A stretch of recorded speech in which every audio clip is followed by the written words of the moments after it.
les artisans des métiers d'art et les artistes présentés ici nous montrent une fois de plus leur savoir-faire, leur talent, leur source d'inspiration. Et puis aussi, je suis toujours émerveillée par l'endroit.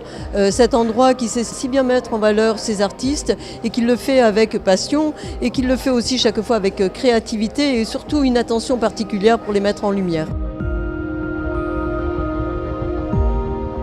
Mon travail photographique est un travail dans lequel j'utilise des objets, mais ce qui m'intéresse dans les objets, c'est leur matière. Ce travail de mise en valeur de la matière, c'est aussi, on peut le mettre en rapport avec le travail des céramistes qui, eux, travaillent directement la matière. Alors évidemment, mes objets, ce sont des objets beaucoup plus ordinaires, puisque ce sont des objets, même faits main, qui sont des objets industrialisés.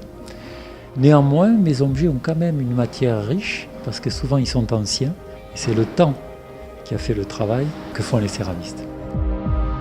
Je travaille donc dans l'univers du thé quasiment exclusivement, et ce qui m'a inspiré donc sur cette pièce-là, c'est venu en fait de la performance d'Ai Weiwei à l'époque où il avait brisé les vases d'une ancienne dynastie chinoise. Et je me suis dit, est-ce que j'arriverai moi à briser mon propre travail en ayant toujours à l'esprit donc cet artiste-là.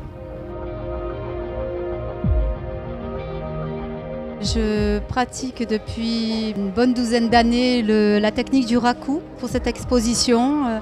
Le thème donc, m'a conduit à présenter des choses que j'aime faire dans mon travail, c'est-à-dire l'architecture sacrée. Donc j'ai créé ces 3 tours puisées dans le Moyen-Âge de tous ces magnifiques monuments que nos ancêtres nous ont légués.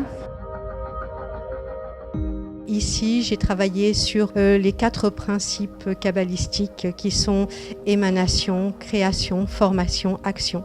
Donc l'ensemble s'intitule émanation et chaque pièce reprend la création, la formation et l'action. J'ai choisi de travailler sur Adam et Ève, qui est un thème récurrent dans mon travail, qui revient régulièrement, et sur un artiste flamand qui s'appelle Peter Boel, qui a travaillé au XVIIe siècle et qui a fait beaucoup de nature morte, dont une nature morte aux poissons que je connais depuis très longtemps et que je trouve très belle. À la fois, c'est une manière aussi d'être dans l'actualité, puisque je pense que le statut des femmes serait probablement très différent si des petites histoires telles que celle d'Adam et Ève avaient été différentes pour les femmes, et aussi avec les problèmes d'écologie et de disparition d'espèces de poissons depuis quelques années. Je suis Nicolas Pagnol, l'un des petits-enfants de Marcel Pagnol, et je suis ici parce que M. Roccassera m'a invité au vernissage de cette très belle exposition de Terre de Provence. Je suis très heureux parce que je suis assez proche du monde de l'artisanat, et c'est aussi une notion qui ressort énormément dans l'œuvre de mon grand-père, Marcel Pagnol. Il présente beaucoup d'artisans, et lui-même faisait son cinéma comme un artisan.